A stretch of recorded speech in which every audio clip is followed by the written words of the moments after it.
Ladies and gentlemen, boys and girls, children of all ages, welcome back, welcome back, welcome back.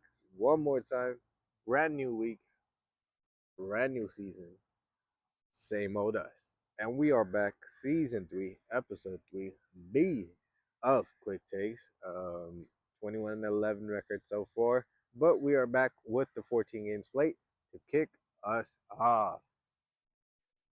Let's get right into it. It is ours, everybody's beloved Raiders, taking on the Washington Commanders in the nation's capital. Should be going down shortly in less than 30 minutes. Um, let's get right into it. No Jaden Daniels. I think that kind of puts the target on the Raiders to win this, and I think they should. I am picking them to do so. Offensive line just needs to show some life as, the front line, the front seven of the Washington Commanders is nothing to laugh at. Having being led by a Hall of Famer in Bobby Wagner, his matchup against Brock Bowers should be phenomenal to watch. Talk about that. I do think that could be the kink in their armor as they don't have the Jeremy Chin as safety anymore, so they don't have that versatile guy who could cover tight ends as well. 12 personnel against their base nickel. Could be intriguing to watch some runs, some play actions, just something if the offensive line just shows any sign of life. Defense, I had almost zero complaints. Secondary, just be better with your eyes, communicate, and I think you guys will take your steps. It's, almost all you guys are brand new there, other than Isaiah Paloma, really. So takes time to kind of build that rapport. In Raiders we trust. And we keep it moving. Talk about trust. Two guys who I don't trust in this one. Jake Browning taking on Carson Wentz. Yes, who would have thought? But yeah, this one I think I rock out with the Bengals. Why? I think it's a tumultuous time for the Vikings, as the matchups that JJ McCarthy did play, he did not look the greatest, to say the very least.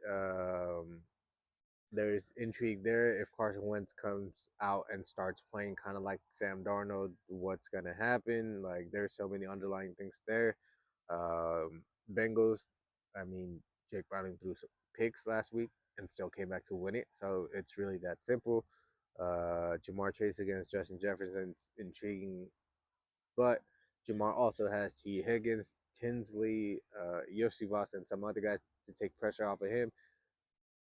Unfortunately for Jettas, his running mate in Jordan Addison got himself suspended again, so he's not there. Should be intriguing to see what Adam Thielen could do, tight ends could do, but I think it gets down to defense and running game. Quarterback, just don't turn the ball over. I think Bengals win this one.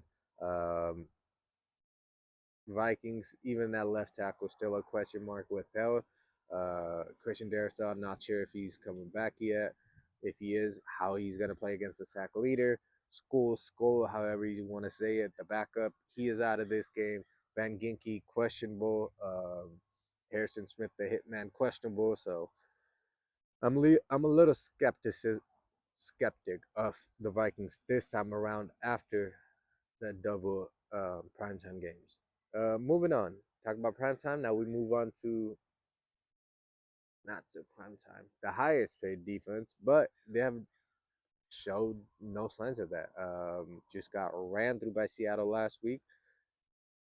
Steelers have to be better. Everybody knows it. The experience is there. Not having Joey Porter on the boundary as a corner kind of does hurt their chances in the stopping the run. But it's gonna have to be a collective effort. It can't be one individual. Um, yeah, and quarterback wise too, the experience of Rodgers against Drake May.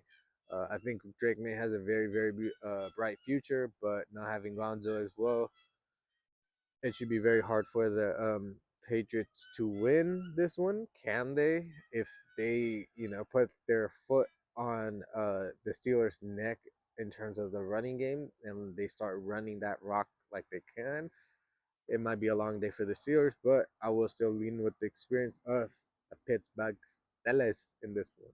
Moving on, Colts at the Titans. I'm rocking with the Colts. I think the energy and synergy that they're carrying themselves off with, the belief. I think that's the biggest thing. Hope and belief can work wonders, and it looks like it is. From a high drafted quarterback that was questionable in terms of his future to Danny Dimes turning into Indiana Jones. There's something there. Defense has been bend but not break. They can hopefully generate some pressure. Lou Anarumo being a veteran DC against a rookie quarterback in Cam Ward should be intriguing to see. Yeah, it's hard for me to pick the Titans right now. As in the Broncos game, yes, they did show some signs of taking the necessary right steps. Last week, I feel like they regressed again. We'll see how they come out this week. Back in the day, it used to be damn. It's crazy to say it's back in the day, but it used to be a game where we would have to kind of be box score watching to see how much yards that Derrick Henry is going to run for. Um, but yeah, I think it gets down to running game. It gets down to defense. But I think the trenches that the Colts have currently, the energy and synergy that they have, I think they take it. Staying in the AFC South, Texans at Jaguars. Talk about the trenches. Got to rock out with the Jaguars. It's really that simple. If Nick Casario, if he did not send out Laremy Tunsil and actually upgraded the offensive line, maybe the conversation would have been different, but it does make sense. You have to pay people around. I don't know if that's the necessary piece that you should have taken out. Danielle Hunter, yes, you do want pass rushers, but Will Anderson's there. His contract's coming up. CJ's contract's coming up. You're not going to be able to pay multiple premium positions. Even the likes of Tank Dell, he'll probably give you a discount with his injuries, but no, no, no.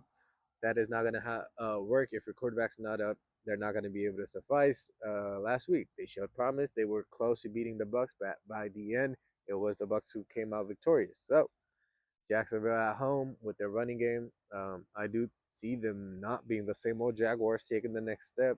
Uh, like I said, trenches wise, their offensive line has been one of the better offensive lines so far. Defensively, they have pieces littered across. Should be intriguing, intriguing, intriguing.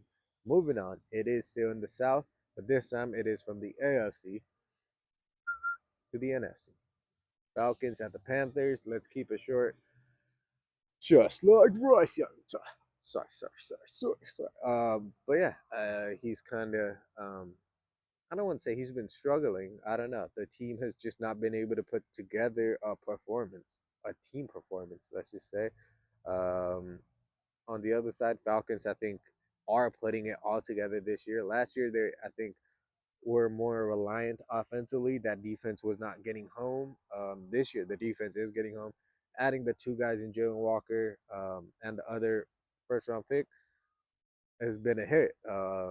Back end, AJ Terrell not being there in this game kind of does scare me a little bit, as Panthers do have weapons of their own, but yeah, are they going to be able to protect Bryce Young? That's going to be the biggest question. They have a you know pretty good offensive line too. That was working really well last season, but I mean, in a divisional, it is a pick'em.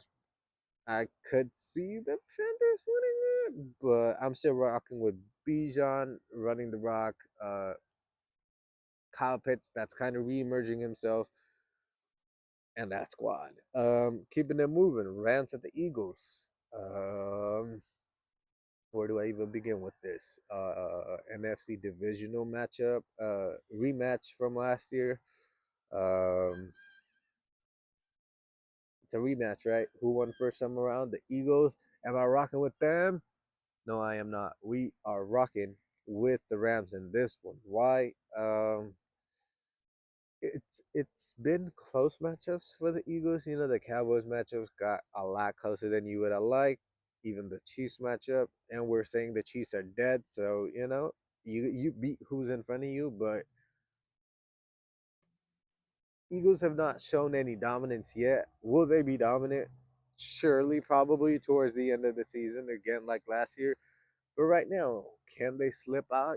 Early in the season? Sure, why not? Like these are the games that you slip out on. If you are to slip, you want to slip early to kind of reassess yourself. Uh, why do I pick the Rams? That front seven, man. That front seven for the Rams, they get after you. The game last year was very, very, very intriguing. I think if it's a very big if the Rams can just contain.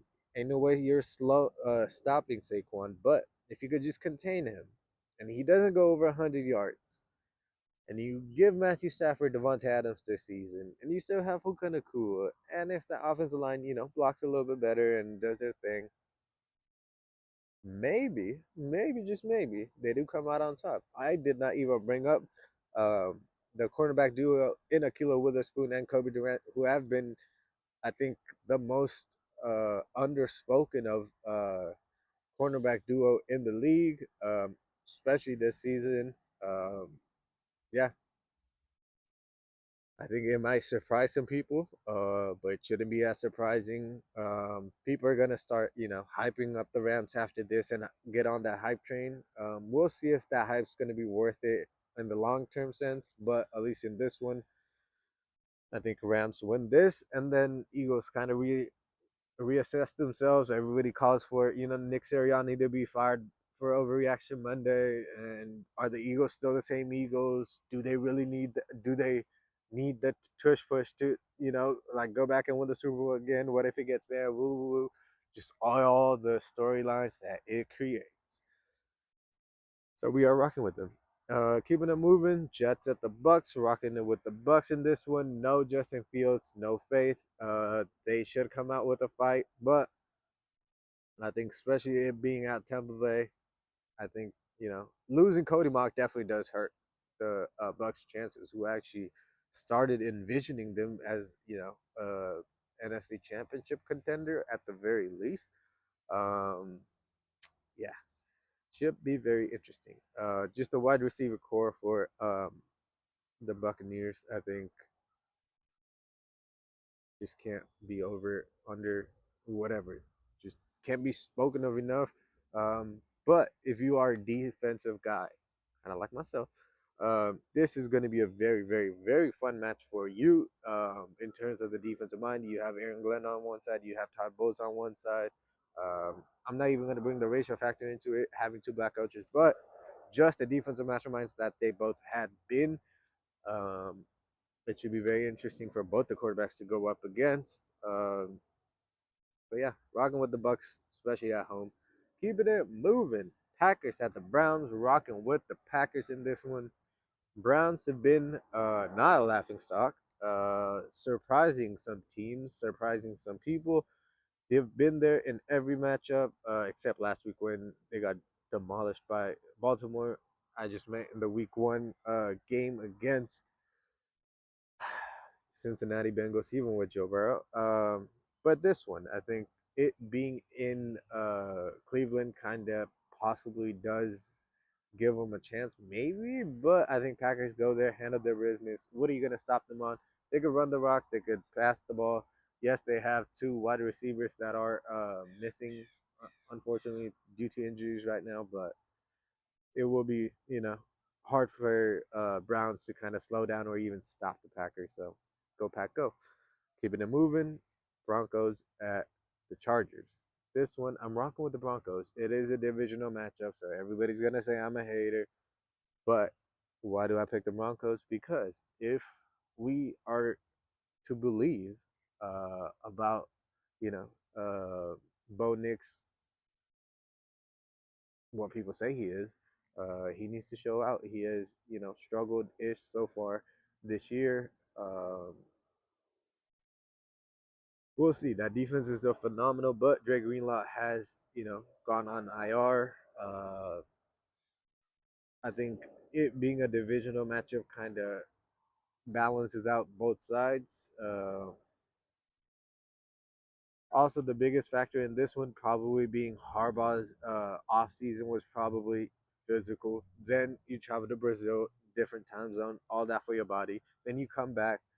Then on prime time, you're playing against the Raiders. All of that. Now in a 6 days rest, you're going to be playing the Broncos against who are another physical bunch. That's a lot of things for your body to go through. And I think, for the Broncos, after losing that one last week in that manner, I think they're going to want to come back, get that revenge, get that monkey off their back, just get some good energy flowing again in that building. And like I said, it being a divisional matchup, I think that plays a big factor in the Broncos taking it.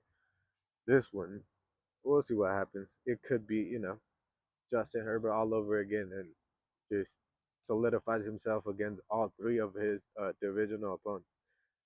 Saints at the Seahawks. We're rocking with the Seahawks. And this one, I mean, at home, gotta rock out with them.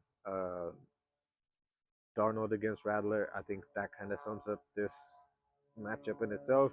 JSN is questionable, so that's something to keep an eye on. Cooper Cup, is he enough himself to carry this offense? Maybe, maybe not. Kenneth Walker, there was a little bit just to kind of, give you guys a heads up. And I'm not a creep. He was just looking at me. He looked adorable, and I just waved. It's not weird. People, please don't make something out of nothing. We keep it moving because people do tend to do that. We keep it moving. Run game and defense. Alvin Kamara has not shown the Alvin Kamara of old so far. The Saints offensive line I thought would look better, has not. Um, yeah, I mean, against Mac Jones, that defense did not look that great at home. So I do not expect the defense to look that great against this Seattle defense, especially on the road. We keep it moving. Cardinals at the 49ers in the Bay. I'm rocking with the Cardinals. Hate me, Niners fans. Hate me all you want to. I'm rocking with the Cardinals. Why? Y'all did go to them 0-2 last year, even with Brock Purdy, even at home early last year. Y'all lost. This one, it is what Mac Jones. I think Cardinals are my dark horse team in the NFC. Why do I say that? Kyler, experienced quarterback, not much in terms of playoff experience, but in terms of just NFL experience. Why does that matter? Because a reliable quarterback matters. Um, Barring like long-term injuries, I think Kyler's been relatively reliable in terms of health, even with a small stature. Um, Offense looks like they're finding their bearings. Defense, nobody's talking about. Yes, Will Johnson's finally getting some love, deserve it. So, shout out to all 31 other teams that passed up on him due to his medical issues, including us. Um, but I think that defense will start getting their respect after this one. Both teams are 2-0. I think once they go 3-0 over the San Francisco 49ers, who have been the national media darling, I think the national media will finally be like, whoa, Cardinals just beat the Niners. And then finally, maybe somebody, in terms of at least mainstream media, might start showing them some love. So I'm getting ahead of the curve. Marvin Harrison Jr., I think he should have a game against Giamado Lenore. Might be tough, but against Green and some other corners, it might be possible. Not having Brock Purdy, like I already mentioned, it's going to be difficult. Mac Jones, okay, we'll see what's up. Yes, you went down, won it on the road against surely a decent defense in the Saints, but this defense is a lot different. Moving, but they're familiarized with the schematics, with this, you know, tendencies and everything that Shanahan likes to run. So that familiarity, like I always say, uh, is gonna show out. And like I mentioned, I think this is a statement game. If Niners win, it's a statement like, "Hey, y'all kind of wrote us off, but we never wrote y'all back." And for the Cardinals, it's, "Hey, we are here, and we are here to stay now, and we are here to at least be competitive." Kind of like what I mentioned with my Raiders. We keeping them moving. Cowboys at the Bears. This one we're rocking with the Bears.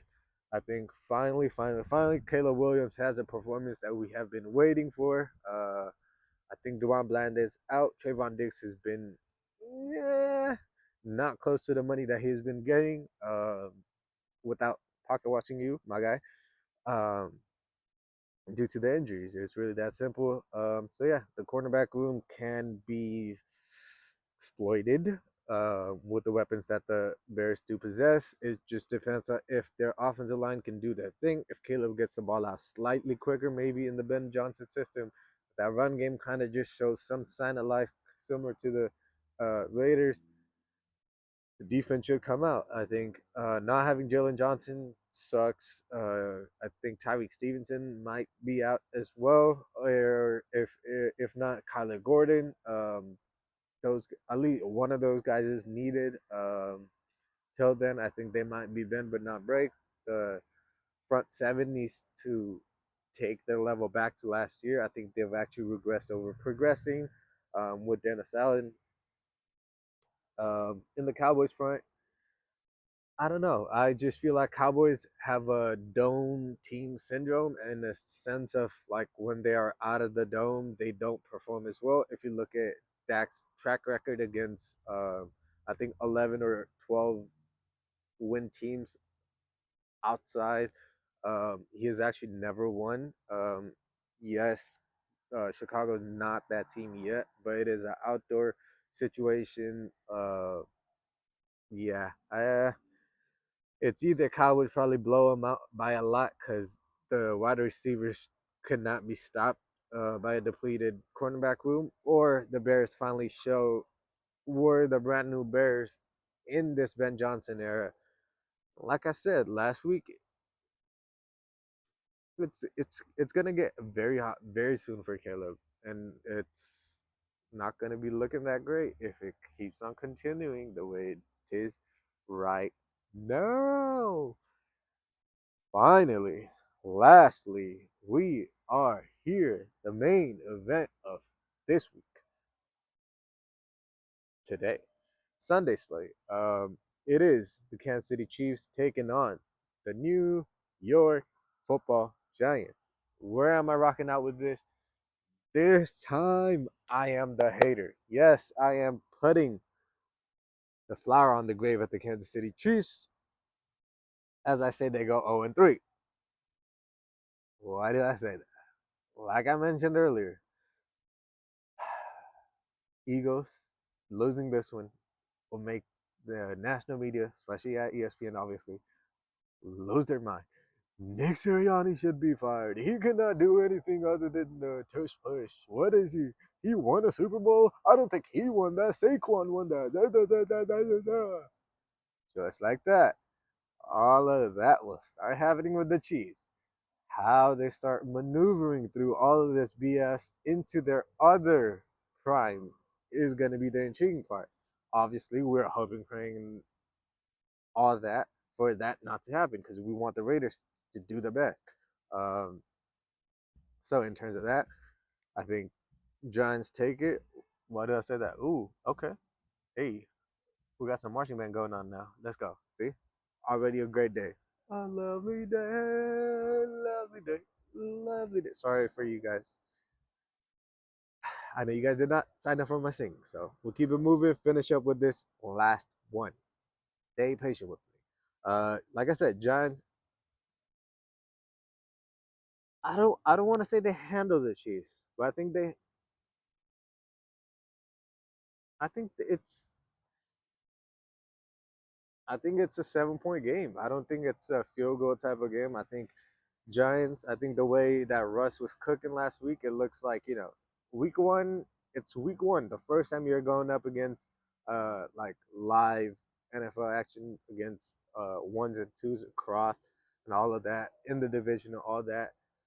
And it was a closer game than the scoreboard kind of indicates, I guess. At least maybe just in my head.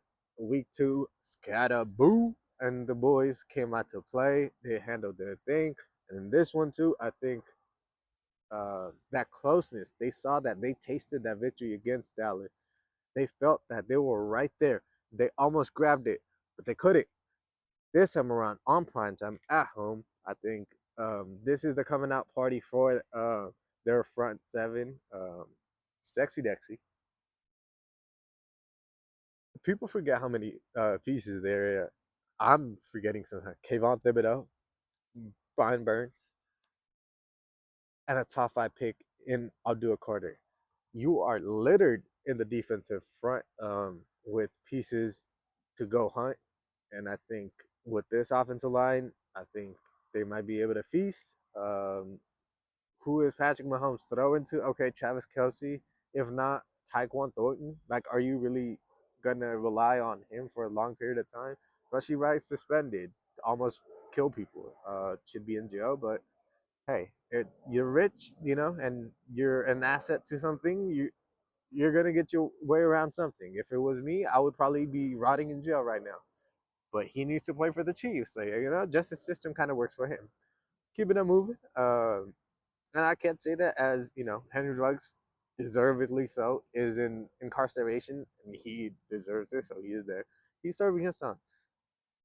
You know, he should be too. But hey, people have powers, and the powers may be.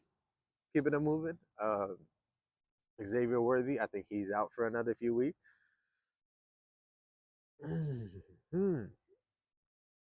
How long? How long? Tom Brady did it for 20 years. Mahomes did it for nearly 10. How long? That's really the question for the Chiefs. Uh, Travis Kelsey was your prominent guy. You had decent little pieces outside of Tyreek Hill the first time around. The other Super Bowls, it was just Jags and Travis Kelsey winning Super Bowls. Later on, it became the defense and Travis Kelsey winning Super Bowls. And then one where Kyle Shanahan just did not know the rules. So he's like, hey, let me give you guys the ball. But I digress. Yeah, like I mentioned, the front seven for the Giants should be getting home with this offensive line. Um, on the road, I think the amount of yelling that Travis was doing last week, like he's just getting emotional because he sees the team kind of shattering.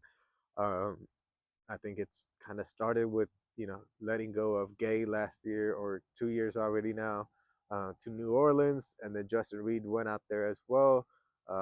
Not having that communicator in the back, going from a Honey Badger to Justin Reed to having who's back there, Ryan Cook. Okay, like even in the secondary, you had Legere Sneed and McDuffie. Now it's just McDuffie. Cool. I'm not throwing it to McDuffie. I'll throw it to somebody else, load him, and then now I'll take one or two shots on him, and maybe they kind of work out. That's where the Chiefs are with themselves defensively. Spags, I think you know what this is what Giants fans let me know this if when actually let me start off with when or if Brian Daboll is to be fired, should it not be a homecoming for Spags to come back to New York and bring the football giants back? Like, what are we doing here? Mr. Mara, what are we doing? Fire Joe Shane, fire Brian Daboll. You already saw this experience in Hard Knocks. If you don't remember, go back and watch yourself. Look at your body language. You know why you don't feel happy. You want to go and say to your friends, hey, y'all see my football team? We are doing phenomenal this year. Go tell that to Jerry Jones. Go tell that to your other Josh Harris, just in divisional, Jeffrey Lord. Just go say that. But you can't. You cannot say that. And you have not been able to say that at the very least for the last decade, 15 years since your last Super Bowl almost. Like that too, you guys were not a great team. You guys just had a great run. And yeah, that's where I'm at with this.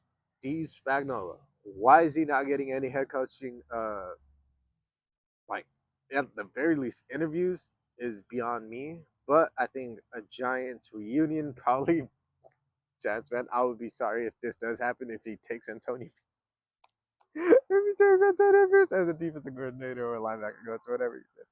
But I do hope you guys take him back, go be a head coach, kind of like Raheem Morris down in Atlanta. Go look at that model. Look at how they're kind of starting to succeed. You already have your Jackson Dart, so the quarterback questions out of the way, and let Steve cook. Till then, till tomorrow. Thank you guys for watching. Go back and watch all the other stuff. I will be back, like I said, tomorrow. Till then,